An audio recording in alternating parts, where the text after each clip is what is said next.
David Wilmot of Ocean Champions here, the president.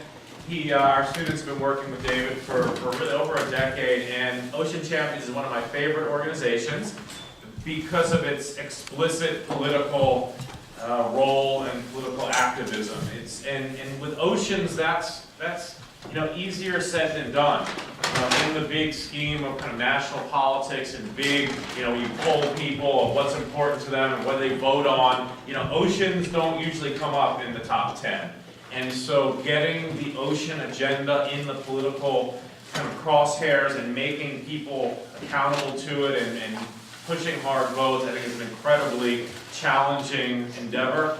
And David has really pushed the envelope there, and it's been really impressive. So we're really happy to have him. And it's even more happy that he's not doing a PowerPoint presentation. He's going to actually just speak to you as a kind of as a group, kind of much more in an intimate kind of way. And I really respect that too. It's nice to get a break from PowerPoint. So with that, let's give him a warm welcome.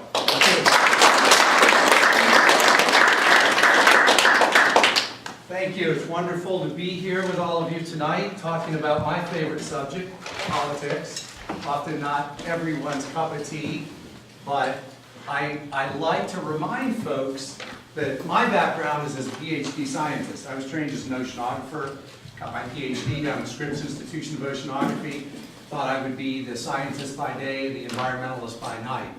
So for you students here tonight, one of the things I want you to think about is how someone like me, who was trained as a scientist for many, many years, loved it, planned on doing it, ended up where I did. And I think when you hear some of what I talk about tonight, you will see how that path and how that journey has played out. And for those of you in graduate school here, I think it's a nice reminder that no matter how focused you are in a particular direction, there can often be interesting opportunities and needs that need to be filled. So that's something I like to point out to the students. For you community members, you guys have already had your success in deciding what you were doing, so this is a little different. To begin, let me take you back, if I may, to November 2014. So this is election night, not the night the world changed when Donald Trump won the election, but 2 years before that. I was in Tallahassee, Florida. I was at an election party for Gwen Graham. Gwen Graham is the daughter of Senator and Governor Graham from Florida, and he was there introducing his daughter, who had just won her election for the 2nd Congressional District in Florida. She had just defeated a gentleman named Steve Sutherland. Steve Sutherland was the incumbent. Steve Sutherland was the ranking, at that point, the chairman, actually, of the Ocean Subcommittee on the Natural Resources Committee in the House, and he was going to, if he had won, move to become chairman of potentially higher place on the committee. We were there because Ocean Champion had identified Steve Sutherland as ocean enemy #1 in the 2014 election. Not only did this guy use his position on the subcommittee to go after sustainable fisheries, to support the drill agenda that was in place at that time, he also went after the national ocean policy, for goodness sake. He actually used his political clout to go after ocean policy. Rarely have I ever seen anyone go to such lengths in Congress to go after ocean policy. Neglect is one thing. This was intentional and using it. That's how he became ocean enemy #1 for us. Now, this was a very exciting night for us, and I remember talking to Gwen Graham's chief strategist right after the election, moments after the election. It was our first opportunity to be able to talk to them, because when you're engaged the way that we do in many campaigns, you're not allowed to have what's called coordination. You can't have contact. I had never met Gwen Graham until that night, when after she gave her victory speech, and I was able to go up and have her hug me and thank me for the work that we had done. But importantly, right after the race we did call the chief strategist, and he wanted to highlight to us how Ocean Champions was so instrumental in this race because we identified and reached the right voters with the right message at the right time. And he said it wasn't an exaggeration to say that Gwen Graham may not have won without Ocean Champions. Now, to put it into terms we're all familiar with, we did spend the most amount of money of any outside group. It was about $350,000. Not a lot of money if you think about it. Usually you hear much bigger numbers. But other than the campaigns and the parties, we spent more money than anyone on the outside. More importantly, we developed a very strategic and very effective campaign to reach those voters in the right way. Now, I like to lead with this story, not just because we won, which was amazing, to actually take down an incumbent. Now realize only 2 Republican incumbents lost that night. Only 2. And Steve Sutherland was one of the 2. And this guy was beaten because he was so bad on oceans. That was a nice shot across the bow for Ocean Champions. But more importantly than that, it's to emphasize that elections matter. Now look, we all know this. If we didn't, last November reminded everybody, independent of one's politics, whichever side one is on, to see something as dramatic as what happened in the presidential race. But let me articulate why specifically they matter so much.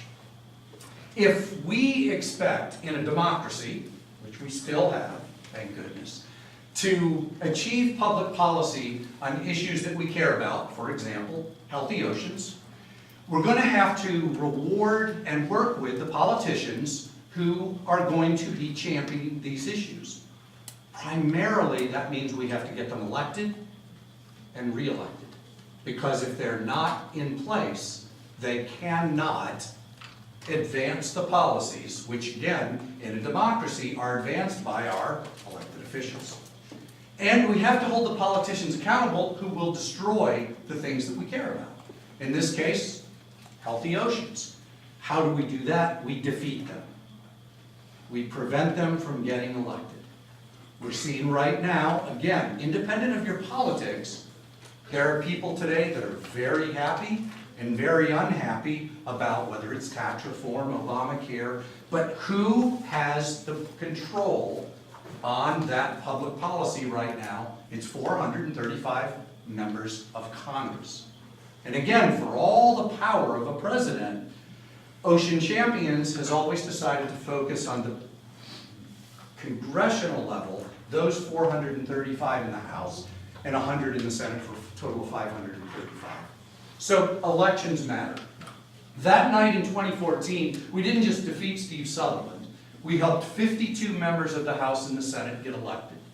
Everyone from brand new members that would be freshmen coming in with no seniority, some in the majority, some in the minority. We're nonpartisan. We helped Republicans, independents, and Democrats get elected. And for, let's see, our total at that time would have been around 72. Now, as I said, 535, 72, that's not a majority. But it's better than where we started a decade earlier when we were at 0. So let me take you back a little bit to that time of before Ocean Champions and let you begin to see why the scientist ended up doing what I'm doing now. So I was in Washington, D.C. After I left the science arena, I wanted to understand how policy work began to. So I went to the National Academy of Sciences in Washington, D.C. And I could stay close to great scientists, begin to see how the process worked. Then I made the jump into advocacy, where I was running various environmental groups, programs, National Audubon Society's Ocean Program, coalitions, etc. And one day I picked up the Washington Post. This would have been around maybe 95, 96. And on the front page of the Washington Post, the NRA, the National Rifle Association, had yet again achieved a major victory. And for me, that was my Butch Cassidy and the Sundance Kid moment of being followed day after day and looking back and saying, who are these guys? How do they win so often? Again, independent of your politics with the NRA, I think everyone in this room, if you've even paid casual attention, would acknowledge how effective they are. And so I got to thinking, well, damn, I may not be the smartest guy in the room, but I should be able to figure out what makes them tick.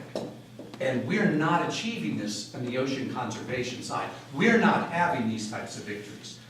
We have the facts, we know the information, our science is good, we can even win some lawsuits, we raise lots of money, but we weren't able to achieve victories because we would find that a decision was made that had a political element that we simply could not influence. Whether that was national in the United States or the international work that I did on fisheries. A political decision was made for the policy that was going to be put in place. So at that time, I decided, let's go, being the scientist that I am, I decided to go do a study. And we did what was called the Turning the Tide report. Long story short, what we did was look at a dozen or so left, right, big, small, environmental, non-environmental, public advocacy groups and see what they did to win. You know, define success by they win enough that they can never be ignored. They don't win all the time, but they win a lot. And what is it? So we came up with what we've identified as the 8 hallmarks of success. Things that if you look at on a list, wouldn't surprise you at all. Ability to fundraise, good science, good litigation, grassroots, some advocacy. But what we also found is that there was one that was never missing, and that was full participation in the political process. So, not just grassroots lobbying, meaning energizing people out there to share their voice, not just professional lobbying in Washington, D.C., but determining the winners and the losers, the electoral side. Who is actually going to be in power? And then what we did is we compared all of this to the ocean conservation community. Not individually, no casting aspersions on our colleagues and friends. Hell, we were part of it. But collectively, what power did we have? Some things we did really well, as I mentioned earlier, science, the legal side, great at litigating and winning important cases, great at fundraising. A lot of things we did well. Some things we did okay. Grassroots, communications, a lot of room for improvement, but we did it. We recognized how important it is. And then a giant void. Out of every ocean group in the country, I realized, we did a search recently, one of my board members looked to see how many 501c3 charitable organizations in the United States have some part of their mission to include oceans. You know, it's over 23,000.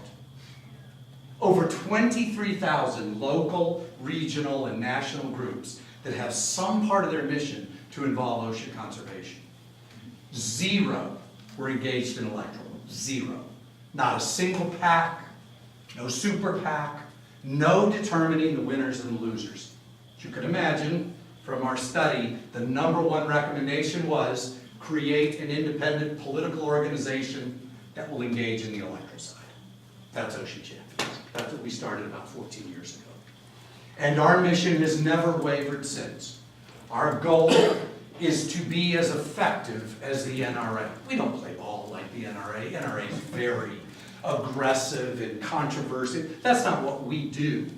But that effectiveness, there is never a decision made on guns that the NRA does not get to weigh in on and influence and ultimately win far more than they lose. Boy, that's where I want to be when it comes to healthy oceans. And that's been my goal right from the beginning. So, how have we done? We started, I view it as starting from 0. At that time, there were no identified ocean champions, certainly in the Congress. None of them were holding themselves up and using that term, and that none of them were using ocean issues on their campaigns when they were working to get elected, etc. So we started using the tools that are available only to political organizations. So you students have had a number of speakers come in this semester and talk to you about a lot of different work, and almost all of it, if not all of it, maybe there have been some for-profit ventures that have come in, but everything has been on the nonprofit, charitable side. That's, if you think about the groups out there That's what they do. The NRA has a 501c3, that's just a tax designation at the IRS. They have that piece. Ocean Champions is designed, we didn't even add that piece originally. Didn't even put it in there. We don't care about the charitable side. There are over 23,000 groups doing it. We don't need to add to that at that point. We were the PAC, the Political Action Committee, and the C4. And the C4, just think of it as, you're still a nonprofit, but you have unlimited lobbying, and you can do a lot of electoral. Think of the PAC as pure electoral. That's just money into the hands of politicians and running campaigns to get these people elected or to defeat someone. So between a C4 and a PAC, you have all the tools. Things like endorsements. We started giving endorsements to worthy members, worthy candidates. Turns out a lot of people want endorsements. Who would have thought? We've had some members fight harder for their endorsement from us than they have money. We all think they want money, they do. Don't get me wrong, they all ask for money. But some have wanted that endorsement even more, including at the Senate level. It's been really impressive to see how a modest amount of influence, we're still a young, small group, can be used effectively as not just a club, but a carrot with the members. They want that endorsement. We don't always give it to them. They have to earn that. They have to rise above a certain level of showing leadership in particular. Not just support, but leadership. That's what we were missing more than anything else. And then, of course, we had the money that they want. And again, I will say it's surprising how a modest amount of money can go a long way. Again, forget the quid pro quo. I mean, that just isn't even feasible for our issue. Ocean issues are never, even in the most opportune case, going to be that important that we would rise to the level of education, national security, healthcare. Fair enough. But what it turns out is you don't have to be at the very top. They care about second and third tier issues too. Now, even more if their constituents care about them. But if their constituents aren't that engaged, it turns out that many of these folks will get engaged. Again, no quid pro quo. They're not going to move somewhere they can't move for obvious political reasons. But if you're very strategic and smart about what opportunities you take to them, some good things can happen, and I'll talk a little bit about that.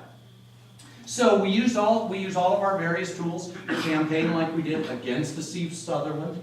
We've used similar campaigns this last election. A congresswoman up in New Hampshire, Carol Shea Porter, she was a former member of Congress. She'd been defeated.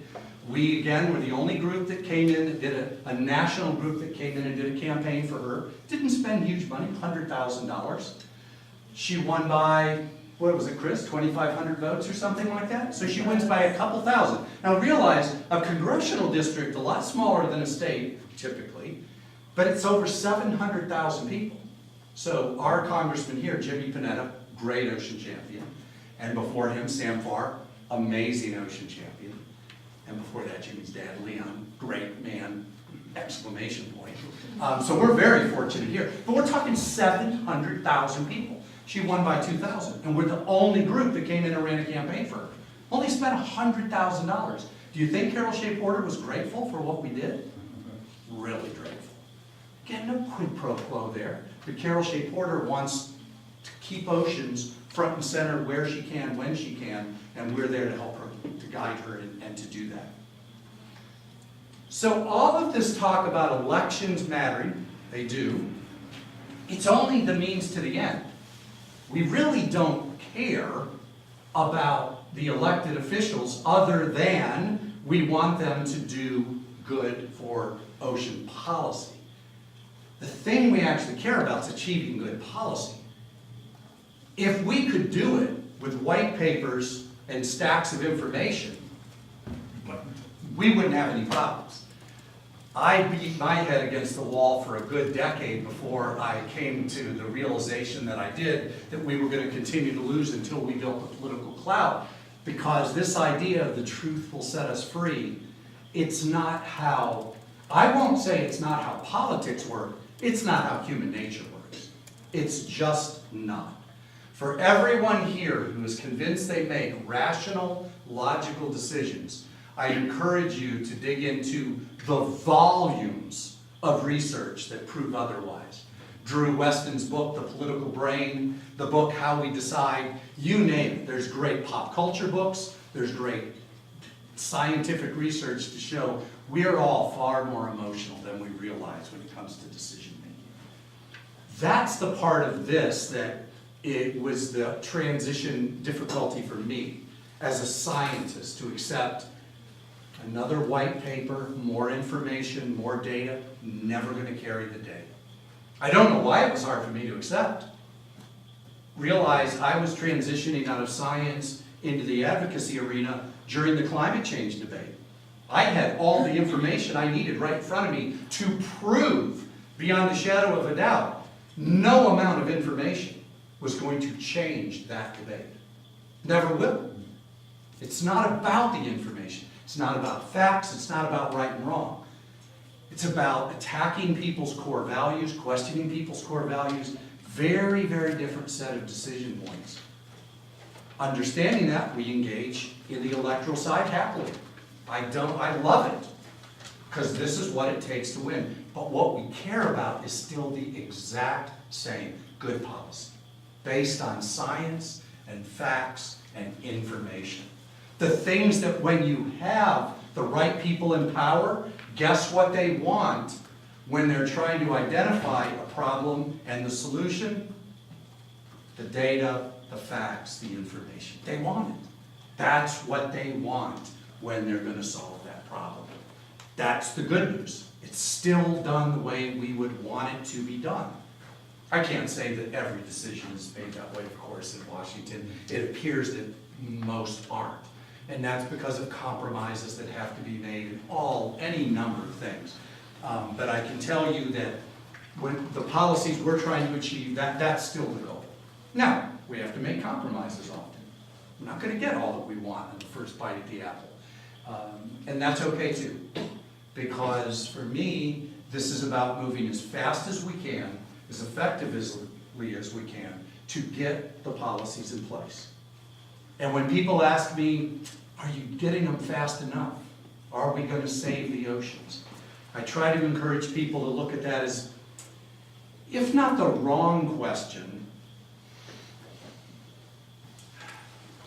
it will distract, it can distract us from the progress that we are making and need to make to ultimately get there. And, you know, even as a scientist, I'll stand up here and tell you, we don't have perfect information.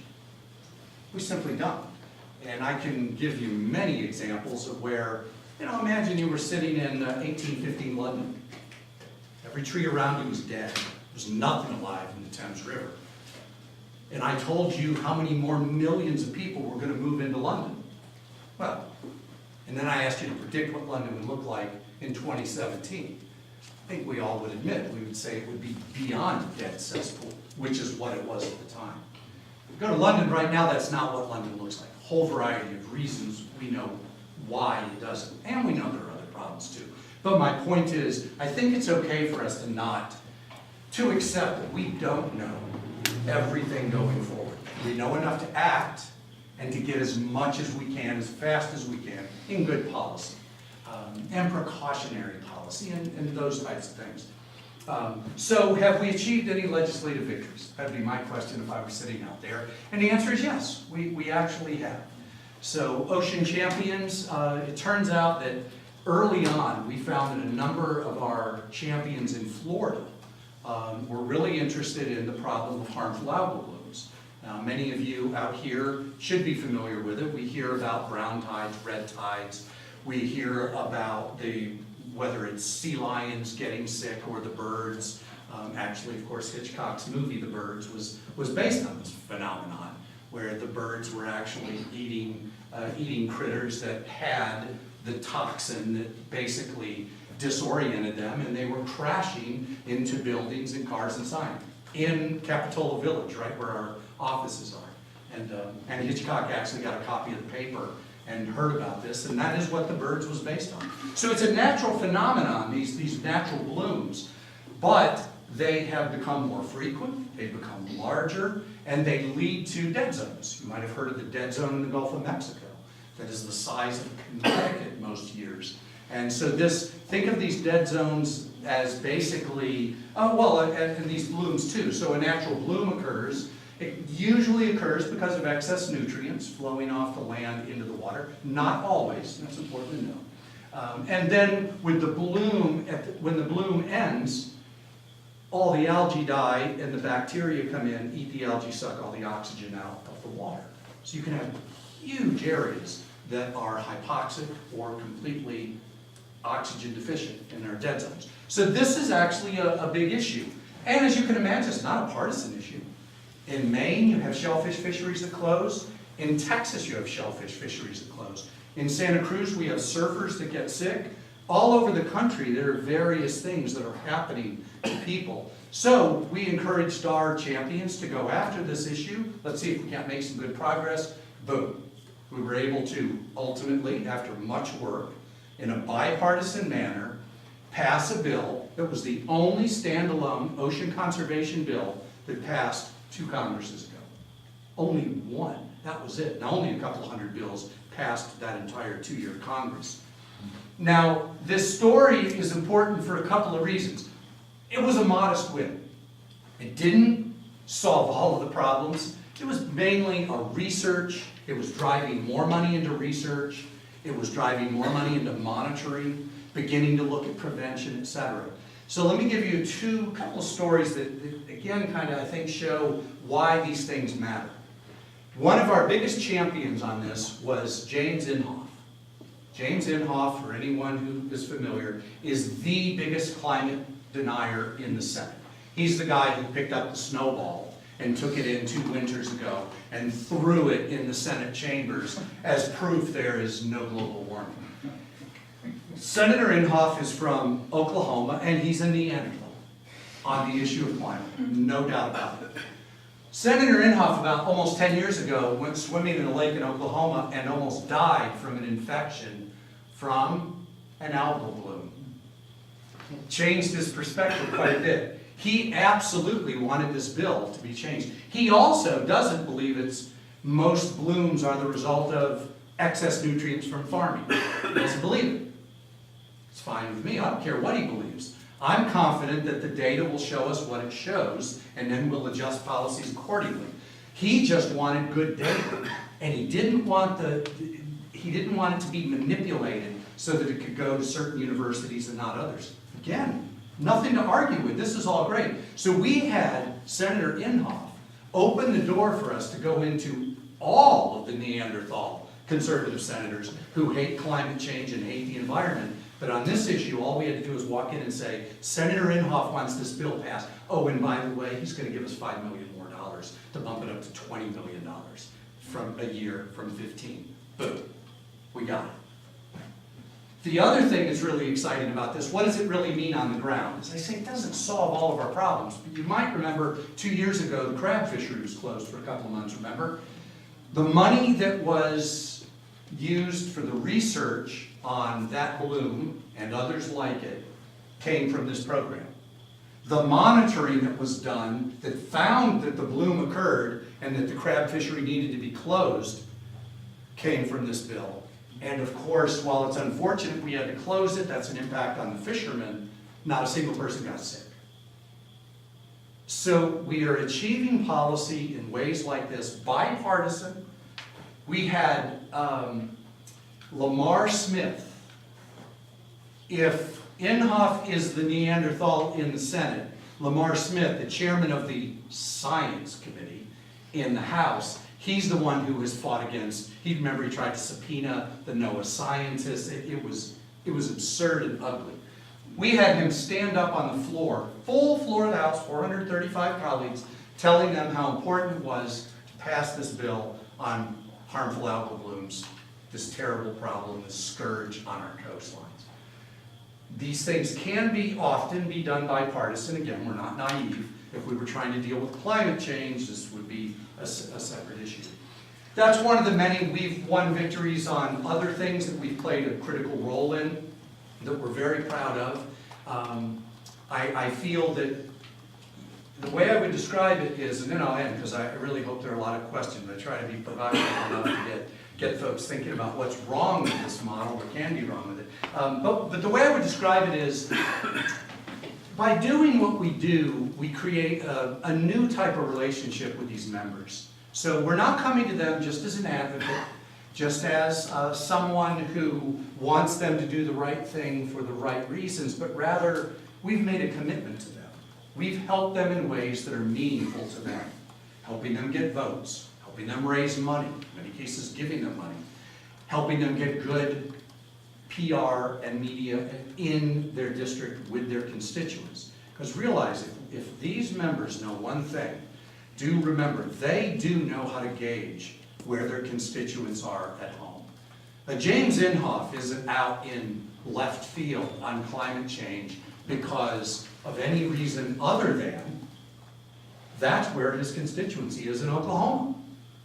If for some reason he woke up tomorrow and was Senator of California, you'd see Inhofe have a paradigm shift overnight if he wanted to stay in the Senate. They do know where their constituents are.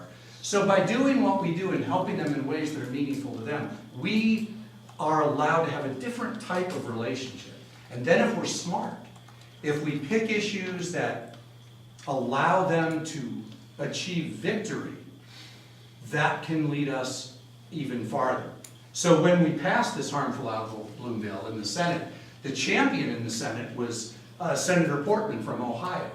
And I'll never forget, Senator Portman came up to us immediately afterwards. We're doing the backslapping and the congratulations. And the first thing from him was, what are we going to do next? Is it going to be more on harmful algal blooms, or is it going to be another issue on oceans? What are we going to do next? It was a win-win. And for us, that's what we're trying to achieve here. We're trying to build leaders, build champions, make some progress, knowing there's a long way to go, and play the game. I didn't make up the rules, but we hopefully now understand them well enough that we can play the game and achieve good policy victories for the oceans. And not just for us, but for our colleagues who are doing all of that work on the charitable C3 side. They hopefully benefit from all these champions that we're helping get elected. So why don't I stop there and open it up to questions and see where it goes.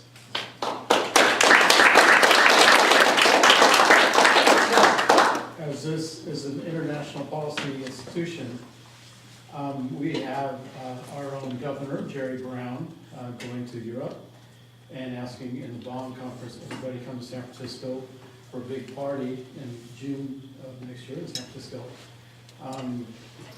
What are some of the themes with the ocean side that can really be put up front in that conference? That's a good question. I mean, right now, the issues that I think get the most attention internationally, so for example, Senator Kerry, when he was the Secretary of State, had created an international ocean conference. The U.S. hosted it the first 3 years, and now it has taken on a life of its own, thank goodness, because the new administration is going to push it, but others are hosting. The next 3 are scheduled to be hosted by the EU, and then Indonesia, and one of the Scandinavian countries. So the issues that get a lot of fishing, that of course has always been one that remains front and center. Pirate fishing in particular, the developed nations, love being able to cast aspersions at pirates instead of debating whether or not they individually are overfishing.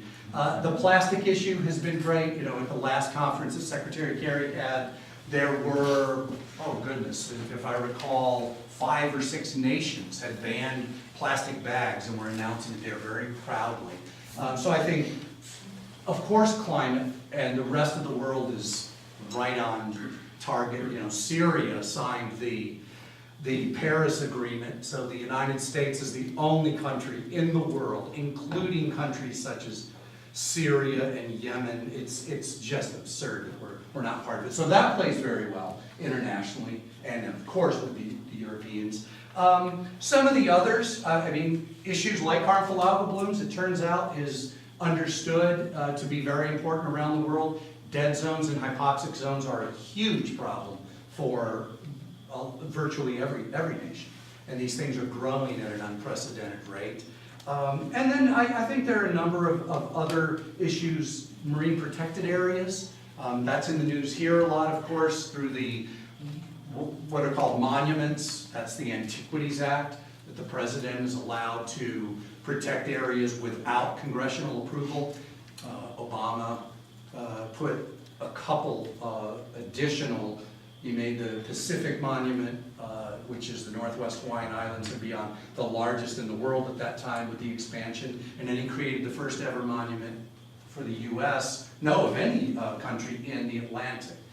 Now, President Trump has just yesterday, of course, scaled back 2 terrestrial monuments, Bears Ear in Utah and Escalante Staircase in Utah as well. And he's threatened to go after the marine monuments, in particular the one in the Atlantic, possibly the other. That's an issue that continues to, I think, have a lot of resonance around the world.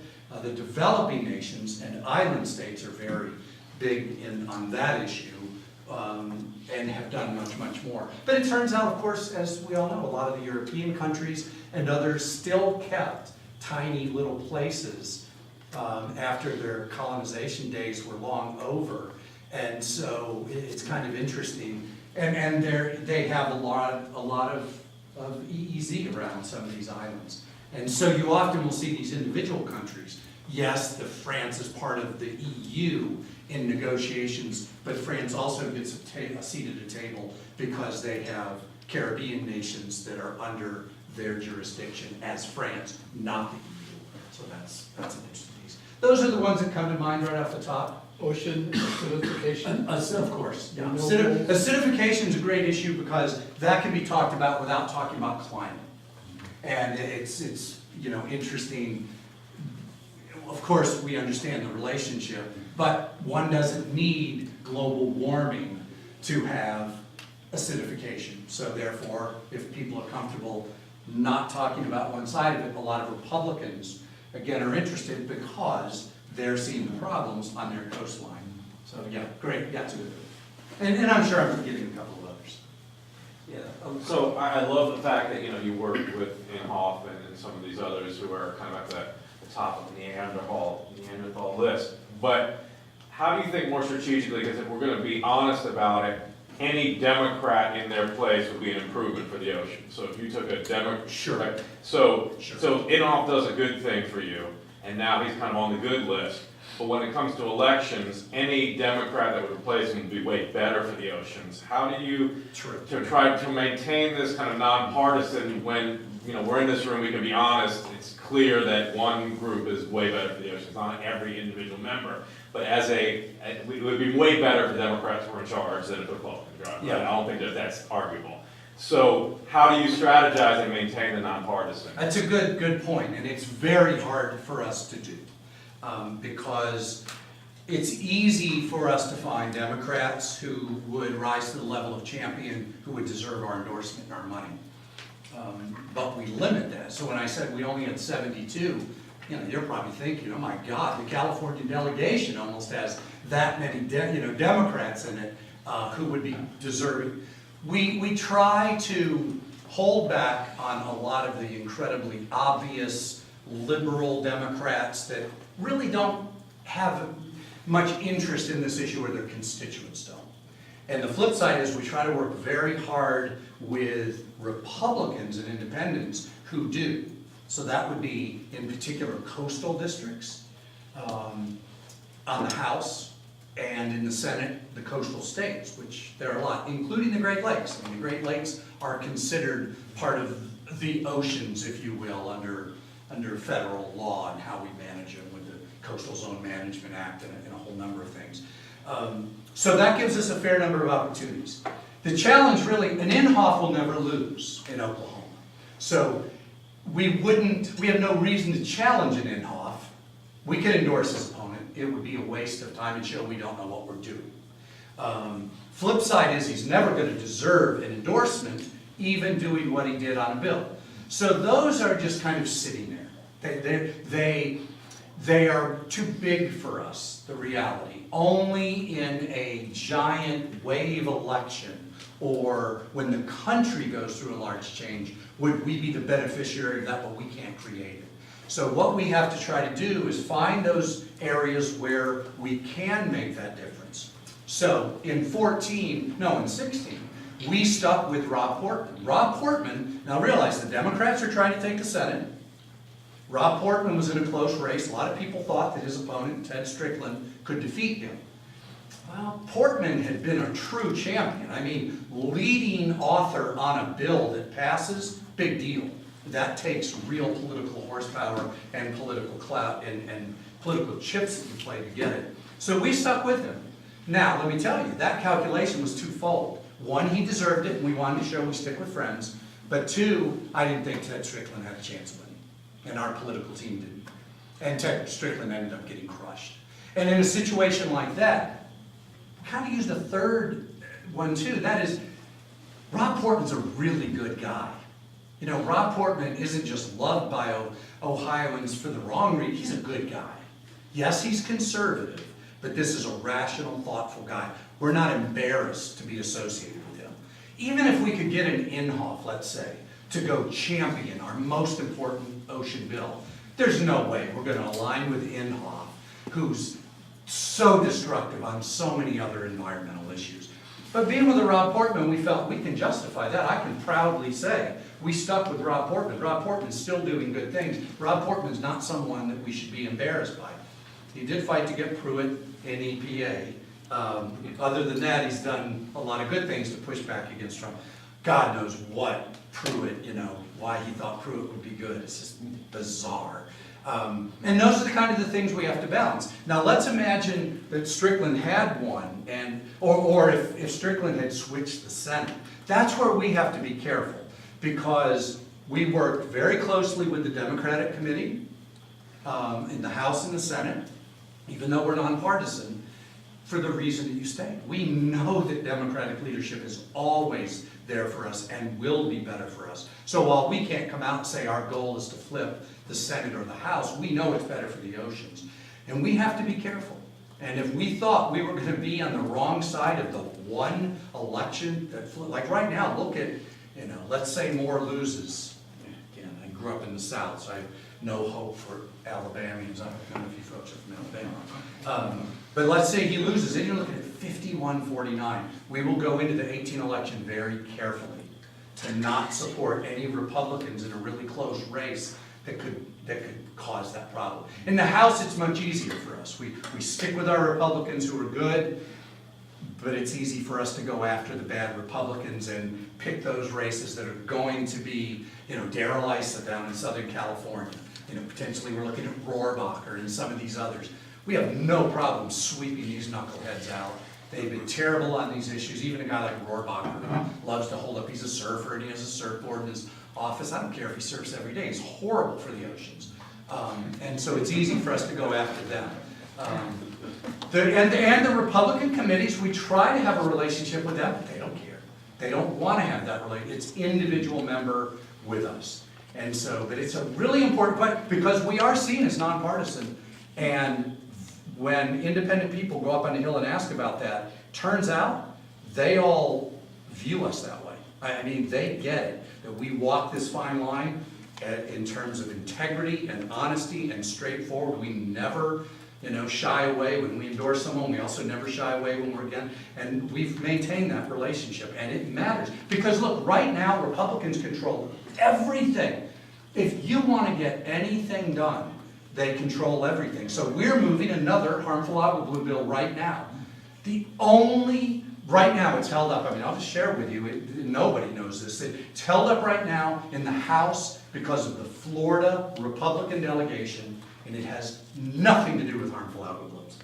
They're bickering with themselves about some other stuff. So all we've been advised is you've done everything you can do, just back off. And there's no way for us to influence that whatsoever. But if it gets moving again, which it likely will, we will likely pass a bill again through the House and the Senate. And why? Because they think it's good, first and foremost, and we don't annoy them. They don't hate us. They're not viewing it as they're giving us something and we're always stabbing them in the back, etc. No, they don't view us that way at all. They know if they need some help for something, they can count on us and trust us. but we have no illusions. Well, I don't want to be in a position where we have no influence with all the levers of power, House, Senate, and administration.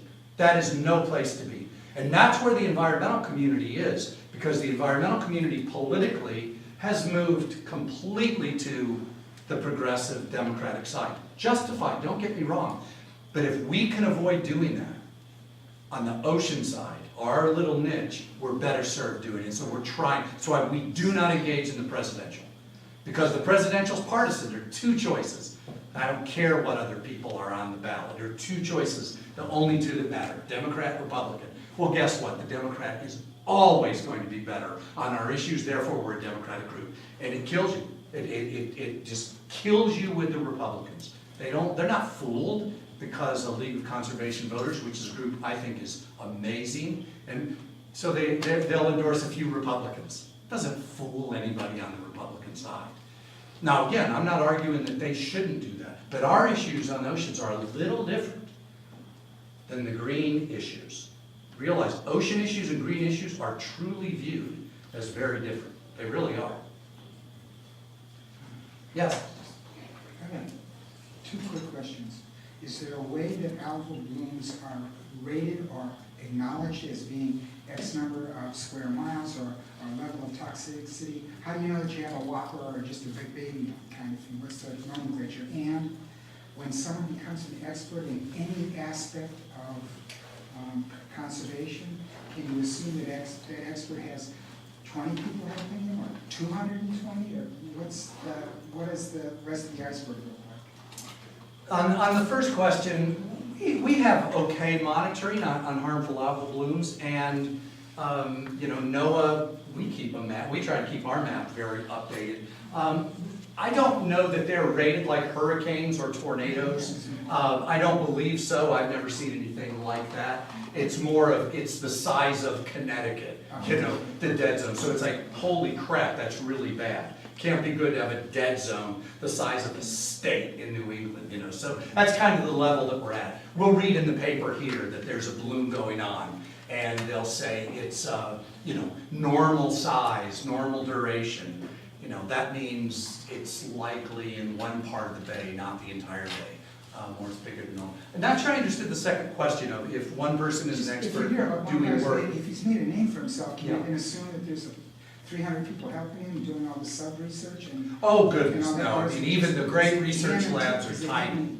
Really? Oh, yeah. I mean, there are people down here, hopefully some of them have spoken to you guys, the Bart Blocks and the Steve Palumbi's, and these people, they have a small number of graduate students and people helping them, but it's just their amazing brain power and stamina that these people, they're small teams generally.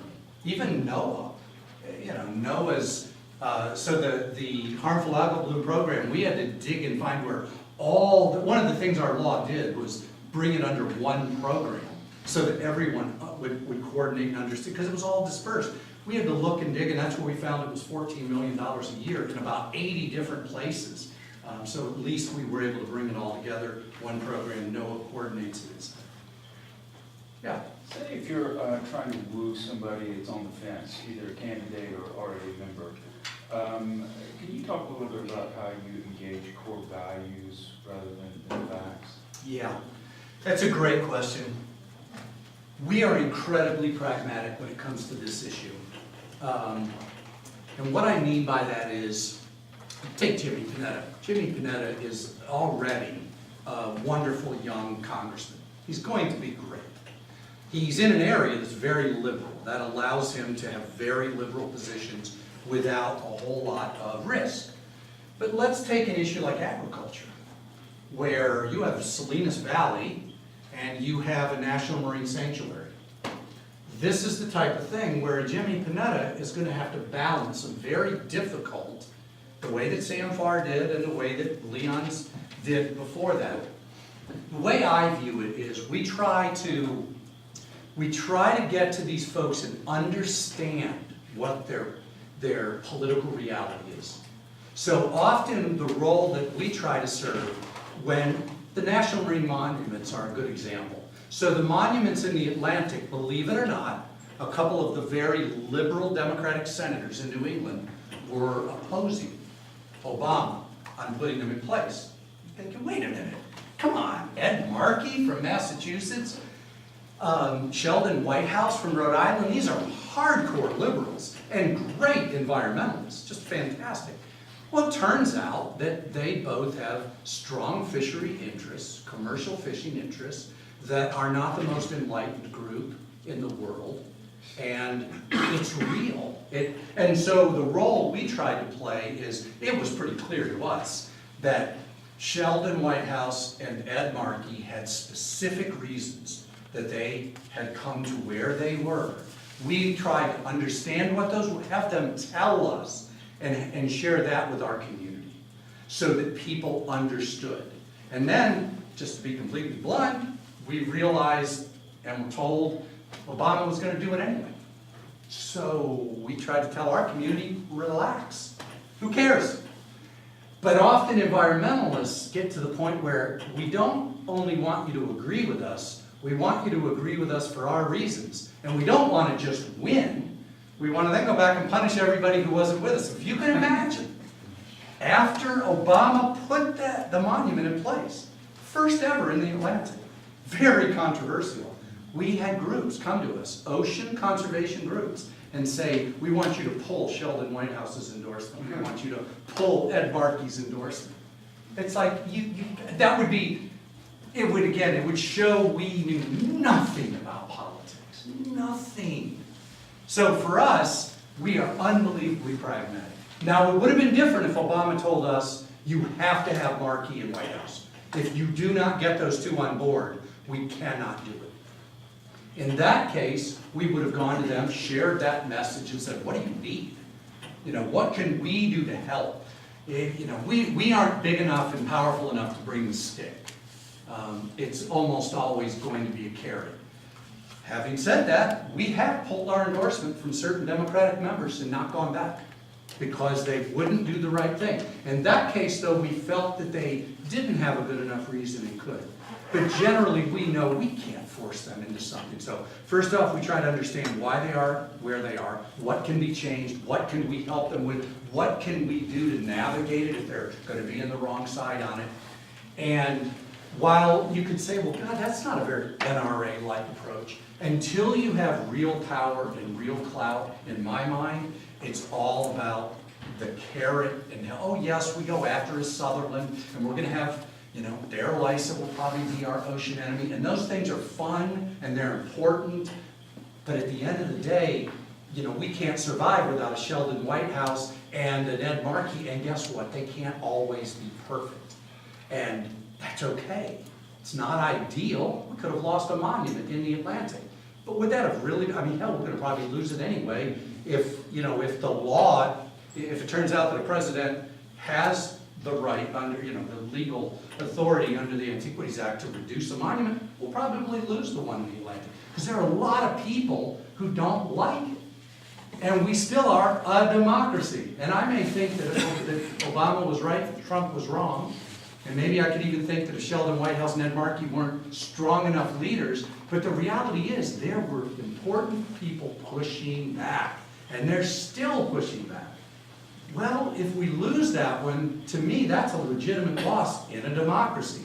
I would argue we re-energize our fight, but if we can't get a broader support for it, we might lose it again. And that's really what it comes down to. A Jimmy Panetta, if we, on the ocean conservation side, want a Jimmy Panetta to go against the Salinas Valley, we better be able to show him enough support in his district to justify such a politically tone-deaf, decision. And that's the different way of thinking that I want a lot of you students to think about with these political decisions. Everybody wants to overgeneralize and think these political decisions are all self-serving, stupid, no. If anything, they're the opposite. It's the way that people decide in every other part of their life.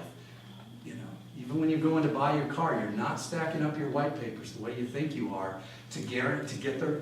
You have the biases too. And that's what happens with these folks. And I think learning to accept that for me was a really important part of becoming more effective of how to influence the decision And there are times I want to go jump off the, they should know better. They should do the right thing. My lobbyist lets me rant and rave.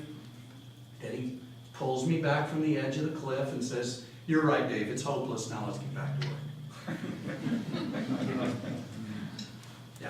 What suggestions might you have for graduate students who might not have the ability to donate, but still want to help your cause? Good, really good question. Go to small dollar events, even if you can only write a $5 check. They won't kick you out, they'll take your check. I would argue it's what I raised my children giving contributions to charities. You're getting a $5 a week allowance, maybe you're only giving $5, but give the things you care about the most money. That's how all of us should think about political engagement. Just give you an example. Jimmy Panetta's amazing. Go get to know him. Go to events for Jimmy. And there are all kinds of events that are small dollar events. And if you see an event for $100 as a student, you can show up for $10.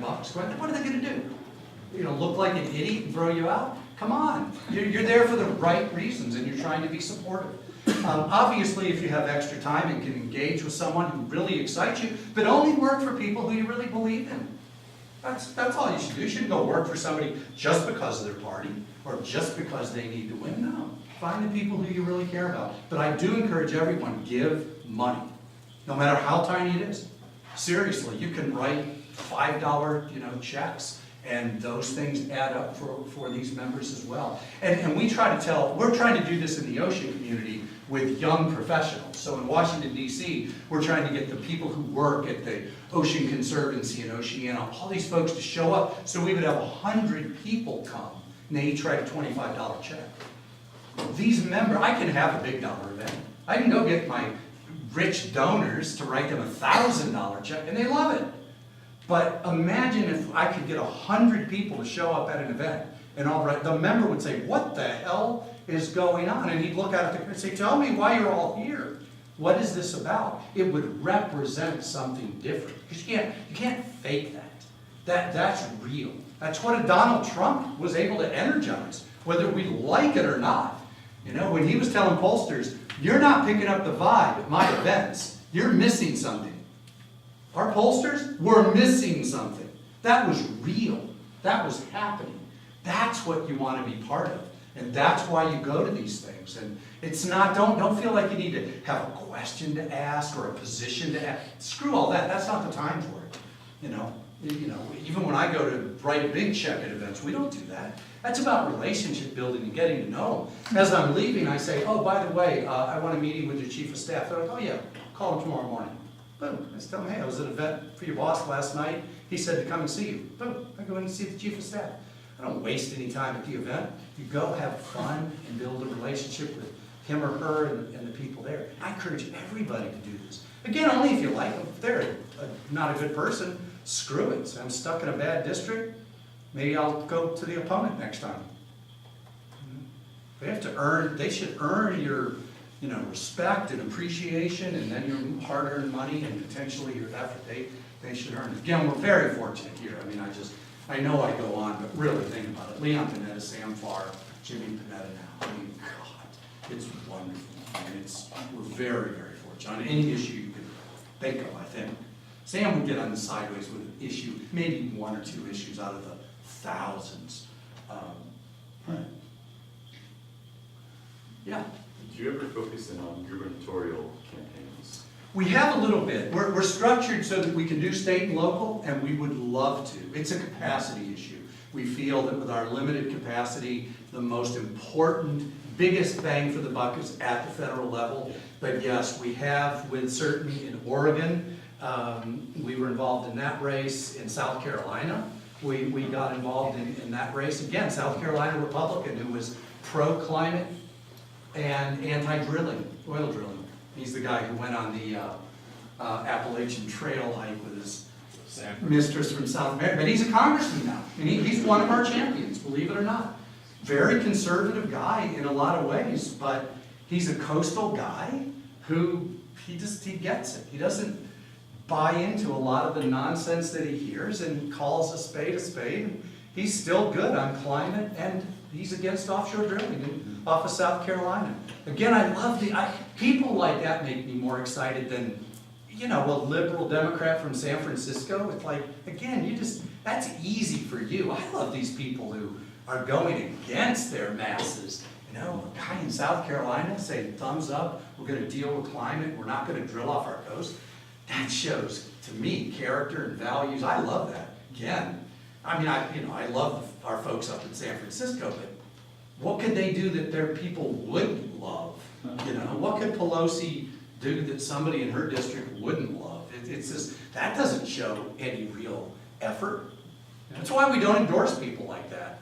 It's just too easy for them. Yeah. I know you have an office in Capitol. Do you have one in DC also? We have a lobbyist in DC. We don't have a physical office, but we do have a presence. It's important to have a presence there.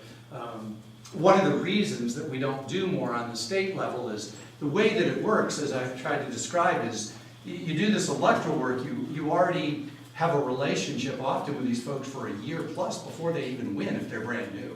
And then you get to take advantage of that relationship and you're there on a regular basis with them. Through the good times and the bad times, you know, right now we're playing a lot of defense, but yet we're also having some offense. Again, it's only harmful algal blooms. Everything else is pretty much defense right now. But yeah, it's important for us to be in DC, and I go back pretty often to, again, just keep the relationships strong.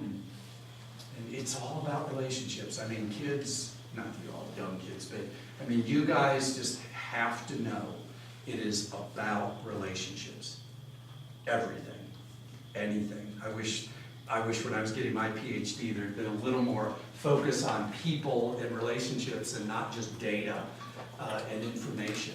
It is not about being a brilliant technocrat. It's about being able to engage with somebody one-on-one. I can't tell you how many things get done, not just in the political world, the business, I mean everywhere. It's about feeling comfortable with the person across from you, and building a little bit of trust, and liking them and wanting to do something good for them. It's, you know, not bad to be liked.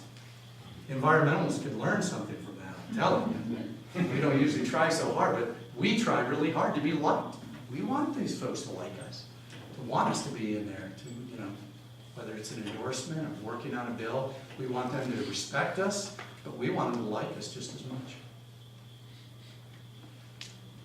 Can you tell me a little bit more about how your lobbyist participates in Capitol Hill?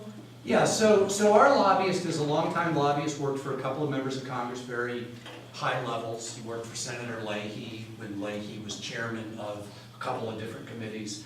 He worked for a guy named Sabo when he was head of the Budget Committee in the House. Budget Committee used to be a very powerful and important committee. It isn't any longer because they don't believe in actually doing a budget and going through the normal, even appropriation process. But they definitely don't do the budget side in any meaningful way. So again, this is a guy who is all about relationships. He knows everyone respects him. He is going to go in and it's about gathering information. It's back to understanding why they are what it's the biggest change I made when I moved from being, you know, an advocate, the scientist, to where I am now is we lead with what can we do for your boss? Or what can we do to help your boss on this issue that we care about? Where before it was, you know your boss is really in the wrong place and here are 8,000 reasons why he's a schmuck. And that's really what you do when you bring in the 47 white papers and reports that your organization just put out showing what a schmuck he is. We do the exact opposite. Sometimes we're told there's nothing you can do. You know, not a damn thing you can do. There's absolutely none. Or, you know, again, with us, they're very honest with us. You'd be amazed how little information they actually share that's meaningful to people they don't like. They just don't share. They just will sit there for their 30-minute meeting, 20-minute meeting, and then let it go. So our lobbyist is all about gathering that information, keeping the relationship strong, finding out if there's any button we can push in any meaningful way. If not, we move on. And we keep that information. It's like, well, they're not going to get an endorsement, or whatever the case may be. But usually it's about gravitating to the ones who can help us. So So our lobbyist is an expert on appropriations.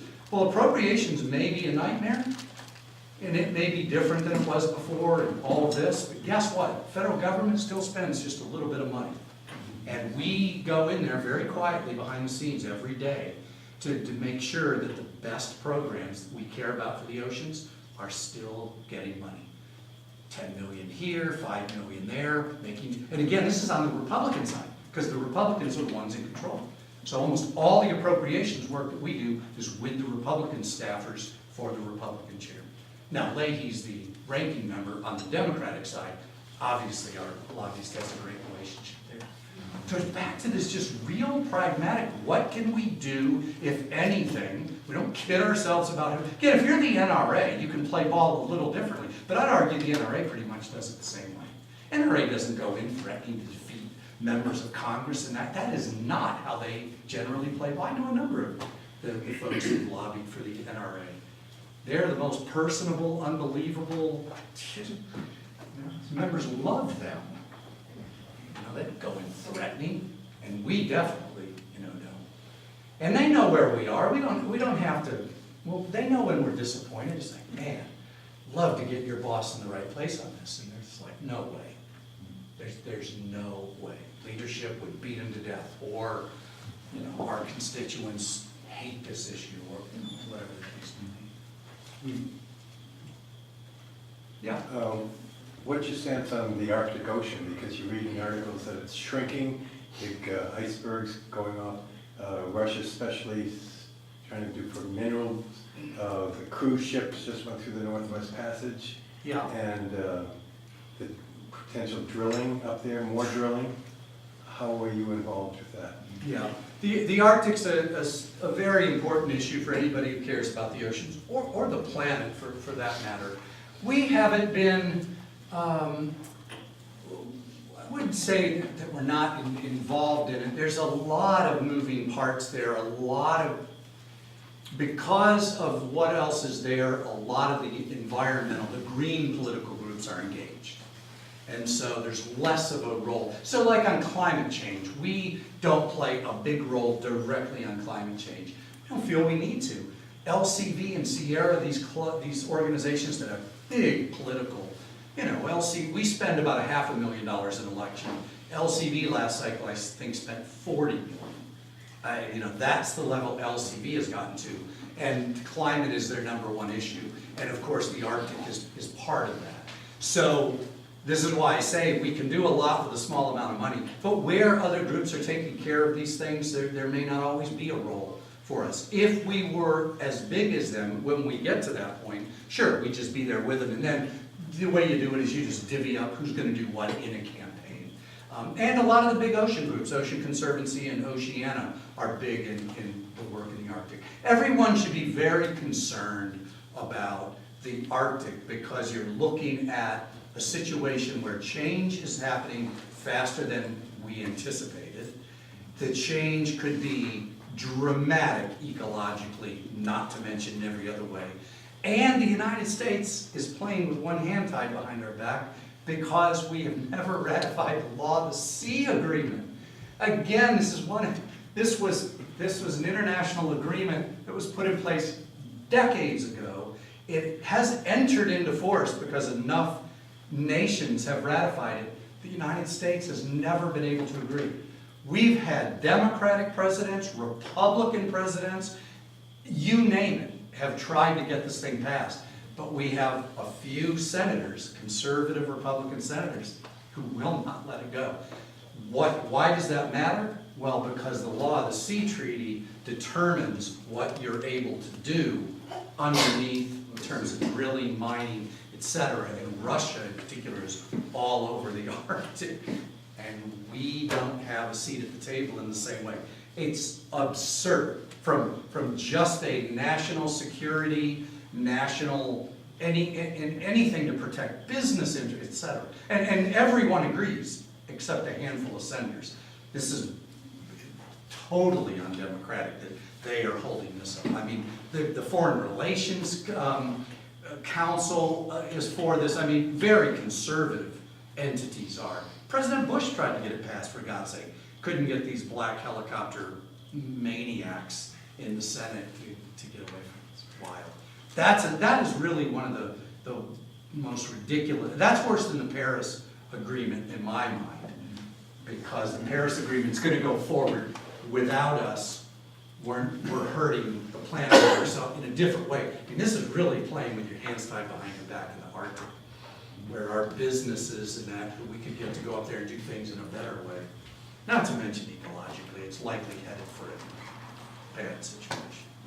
The ice is melting a lot faster than any scientist projected 50 years ago. There's not a scientist, any scientist would have been laughed out of their department. No paper could have been published if they had projected the rates of melting that are occurring all over the planet right now, 15 years ago. They would have been told they were a reactionary, crazy scientist, and it would have never been published. And it turns out it would have been an underestimate. Yeah, the rates of melting are staggering. But that's what happened to scientists back in 1998 who predicted the current decline we're seeing in the coral reefs Really? due to bleaching, due Yeah. to global warming of the ocean waters. Yeah, coral's another interesting, although there's some good news on that front too. You know, Steve Palumbi here at Stanford, you know, Steve's team is finding some very interesting, you know, it turns out that they do go find corals on the reef that can withstand higher temperatures. They do find that pretty quickly there are these changes that occur where those species, those individuals even will make it, will be fine. It's, again, none of this justifies what we're doing and why we don't act faster, but it is encouraging because we're talking about temperature changes that a lot of us didn't think there would in one generation be another, a coral species that would have an individual that could survive it, and they're there. And Steve's data are very exciting.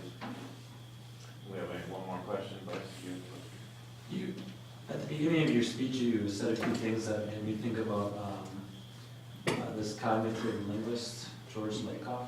Have you read his? Yeah, the truth will set us free. Yeah. I stole that from George Lakoff. He's up at Berkeley.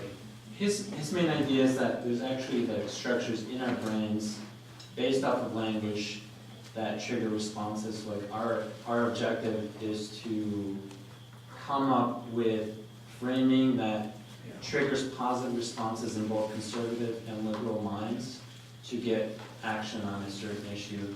Have you ever tried to come up with framings for issues that have backfired and like you've lost the support of your normally liberal supporters? Or? I haven't. I'm not an expert in this area. So with George Lakoff, yeah, he has these frames, and the idea is really, I think, it makes a lot of sense. There's some dispute, you know, no academics can have complete support from everybody, but this idea that you frame an issue a particular way, and that there are different frames, and that the conservatives and liberals actually respond to different framing.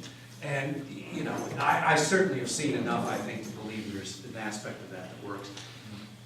You know, it's tricky because we're dealing with humans. Every time there seems to be something different. I mean, again, we could have gotten the 40 best political scientists and others together a year before Trump won, and no one would have gotten this right. No one did get it right. Again, because it was probably a unique election, we'll probably never see this set of factors come together to hopefully not the exact same way. So I try not to overthink it too much. I mean, really, for me, it's about respecting and understanding people's core values. And that's the word I use. Maybe that's getting at the same thing. You know, I'll use just quickly, then we can let everybody go. Climate, for example. Conservatives aren't anti-science. They take their children to doctors every day and want good doctors who can save their children with modern medicine. They are not anti-science. When it comes to climate change, it touched on other core values that were more important than evidence-based information. They're not illogical and irrational on most things.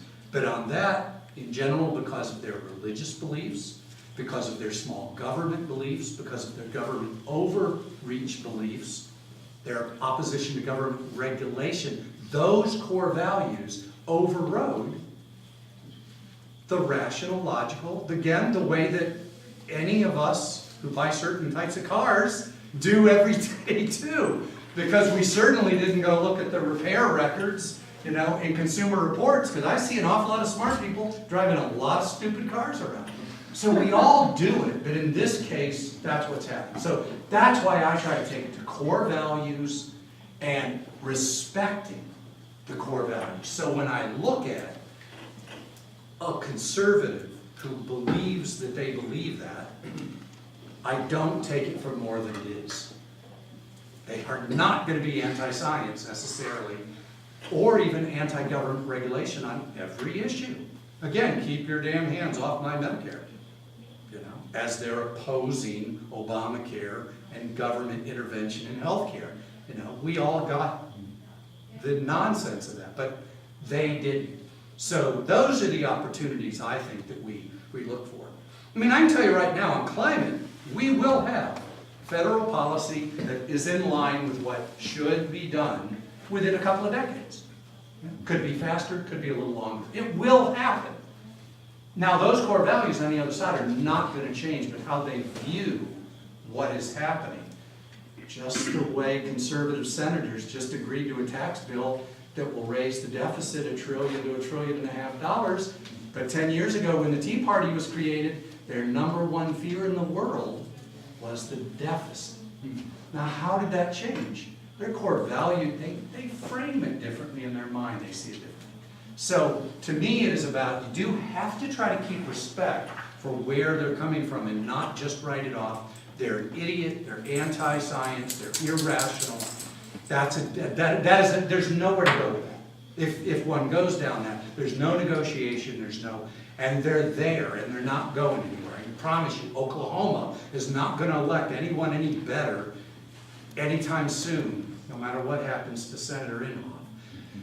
So knowing that is there, you know, obviously you just try to get your 51 votes somewhere else, and you crush people who have. I'm not saying we accept these ideas. No. If you can steamroll them and crush them, you do. That's what you do. You win. But if you're not in a winning position, I don't think we have to make it out to be more than it is. And the dilemma here is, we often don't want to talk about the religious side, and that is often a huge component of people's core values. And we just don't want to go there. And, you know, look at the Alabama race next week, you know, and have evangelical Christians putting a pedophile in. Well, they're not doing that because they believe they want to elect a pedophile. No. Like, you know, But they're willing. some of them. No, but really, that's the, you know, that's what I'll want to say to my college roommate who lives in Alabama when I'm mad next Tuesday night. No, that's not why those people are voting for Wilmot. Not at all. But he is a pedophile, I suspect. But he is. Yeah, but he is. All right, thanks a lot.